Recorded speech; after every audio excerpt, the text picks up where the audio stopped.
এয়া মই বৰা চাউল তিয়াই থৈ দিছোঁ। এইখিনি মই 2 পৰা 3 ঘণ্টামান তিয়াবলৈ দিম। তাৰপিছত ভালকৈ ধুই এয়া মই এতিয়া ঢেঁকীত খুন্দিবলৈ লৈছোঁ।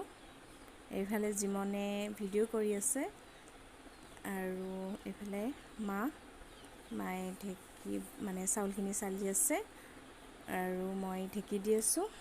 যিহেতু আমাৰ ঘৰত ঢেঁকী আছে তো আমাৰ পিঠাগুড়ি মানে ঢেঁকীতে খুন্দা হয়। এইফালে মা আৰু মই এইখিনি খুন্দি আছোঁ।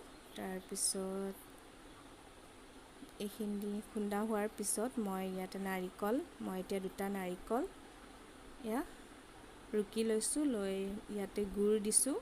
গুড় মিঠৈ দি একেলগে মই এইখিনি ভাজি লৈছোঁ। আৰু এইখিনি মোৰ ভাজা হৈ যোৱাৰ পিছত এতিয়া মা পিঠা বনাই ৰেডি কৰিলে।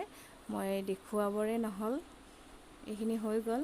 আৰু এতিয়া মই বনাম কেইটামান মানে মিঠাই। ইয়াৰ কাৰণে মই লৈছোঁ 1 কাপ গাখীৰ। গাখীৰখিনি মই এটা পেনত দি দিছোঁ আৰু এতিয়া মই ইয়াতে ঘি দিম এচামুচ। ঘি এচামুচ দিয়াৰ পিছত এইখিনি ভালদৰে লৰাই থাকিম। এতিয়া মই ইয়াতে পাউডাৰ গাখীৰ 1 কাপ দি দিম। এয়া গোটেইখিনি ভালদৰে মিহলি কৰি দিম। এতিয়া মই জুইটো দি দিছোঁ। তাৰপিছত এইখিনি এটা আঠা আঠা ভাৱ হৈ গৈছে। এতিয়া গোটেইখিনি ভালদৰে হোৱাৰ পিছত মই অকণমান ময়দা লৈ এইখিনি আটা মাৰাৰ নিচিনাকৈ মাৰি দিম। এয়া চাওক, এইখিনি হৈ গ'ল।